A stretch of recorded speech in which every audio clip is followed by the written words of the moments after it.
Scalar R dot product of two vectors. u और v हमारे पास दो वेक्टर हैं। u डॉट v इक्वल आएगा u magnitude multiply v magnitude multiply cos theta. अब theta u और v के दरमियान एंगल है।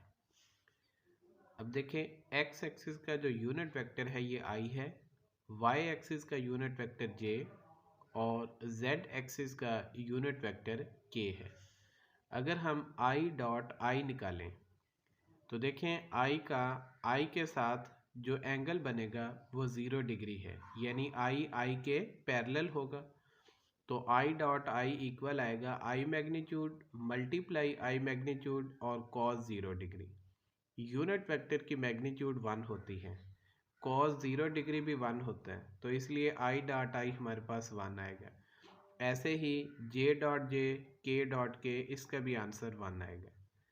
i डॉट j, अब यहाँ पे देखें ये i है ये j है, इन दोनों के दरमियान एंगल 90 डिग्री है, ये दोनों परपेंडिकुलर हैं। तो i डॉट j इक्वल आएगा i मैग्नीट्यूड j मैग्नीट्यूड और cos 90 डिग्री। अब cos 90 ज़ीरो होता है, इस वजह से i डॉट j ज़ीरो हो जाएगा। तो ऐसे ही i dot j j dot k dot i ये इक्वल टू ज़ीरो आएगा। यहाँ से देखें हमें ये चीज़ पता चल गई कि अगर u और v परपेंडिकुलर हों, यानी u और v के दरमियान एंगल 90 डिग्री हो, तो फिर u dot v equal to zero आएगा। और अगर u वेक्टर इक्वल है a1 i plus b1j plus c1k और v है a2i plus b2j plus c2k, तो हमारे पास जो u डॉट v है वो इक्वल आएगा। अब देखिए i डॉट i 1 है और i डॉट j 0 है, तो इट्स मीन हमने सिर्फ ये लाइक कंपोनेंट को आपस में मल्टीप्लाई करना है डॉट प्रोडक्ट लेते हुए। तो ये a1 a2 से मल्टीप्लाई होगा, i डॉट i 1 है। अब जब हम a1 को b2 से करेंगे तो ये i डॉट j हो जाएगा, ये 0 हो जाएगा, इसलिए वो हमने नहीं लिखा। ऐसे ही i k भी 0 है, इसलिए वो भी नहीं लिखा। तो सिर्फ ये लाइक कंपोनेंट आएंगे, i वाले i से मल्टीप्लाई होंगे, j वाले j से, k वाले k से। तो इस तरीके से ये u डॉट v इक्वल आ जाएगा a1 a2 plus b1 b2 plus c1 c2। Next है एंगल बिटवीन टू वेक्टर्स।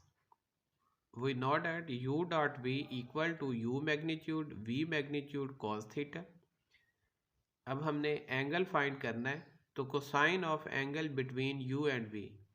अब यहाँ से cos थीटा की वैल्यू निकालने, तो ये u मैग्नीट्यूड v मैग्नीट्यूड इस साइड पे जाके डिवाइड हो जाएगी, तो cos थीटा इक्वल आएगा u dot v over u magnitude v magnitude. अब देखें अगर u और v कोलिनियर है, कोलिनियर मीन पैरेलल है, तो फिर u और v के दरमियान एंगल 0 डिग्री होगा या पाई होगा, यानी 180। और अगर u और v परपेंडिकुलर हैं तो फिर इनका डॉट प्रोडक्ट 0 होगा और जो एंगल है इन दोनों के दरमियान वो π/2 होगा, यानी 90 डिग्री होगा। नेक्स्ट है projection of u upon v, mean projection of one vector upon another vector. अब projection of v along u ये इक्वल आ जाएगा u dot v over u magnitude, यानी आपने जिसके अलोंग प्रोजेक्शन लेनी है उसकी मैग्नीट्यूड से डिवाइड कर दें। ऊपर दोनों वेक्टर का डॉट प्रोडक्ट आएगा, जिसके अलोंग प्रोजेक्शन लेनी है उसकी मैग्नीट्यूड से हम डिवाइड करेंगे। अब देखें प्रोजेक्शन ऑफ u है अलोंग v, तो ऊपर u डॉट v और नीचे v मैग्नीट्यूड। एग्जाम्पल देखें, ये v वेक्टर है हमारे पास, प्रोजेक्शन ऑफ v फाइंड करनी है अलोंग यूनिट वेक्टर i, तो ये इक्वल आएगा v dot i over i magnitude. अब देखें वेक्टर v की जब हम यूनिट वेक्टर i से डॉट प्रोडक्ट लेंगे तो हमारे पास आंसर सिर्फ ये a आएगा और नीचे i की मैग्नीट्यूड 1। ऐसे ही जब v की प्रोजेक्शन लेंगे अलोंग j तो ये हमारे पास b के इक्वल आएगी। v की प्रोजेक्शन अलोंग k ये c के इक्वल है। अगर आप थोड़ा सा गौर करें तो हमने v की प्रोजेक्शन अलोंग i ली, तो हमारे पास इसका आंसर a आया है। अब a क्या चीज़ है? ये वेक्टर v का x कंपोनेंट है जो अलोंग यूनिट वेक्टर i है। तो प्रोजेक्शन हमें आंसर क्या देती है? इस वेक्टर का यानी फर्स्ट वेक्टर का सेकंड के अलोंग जो कंपोनेंट है वो हमें मिलता है ऐसे प्रोजेक्शन फाइंड करने से। तो जब हमने v की प्रोजेक्शन i के अलोंग फाइंड की तो हमें v का वो वेक्टर मिल गया, वो कंपोनेंट मिल गया जो यूनिट वेक्टर i की डायरेक्शन में है। जब हमने v की j के अलोंग प्रोजेक्शन फाइंड की तो हमें v का वो कंपोनेंट मिला जो यूनिट वेक्टर j के अलोंग है।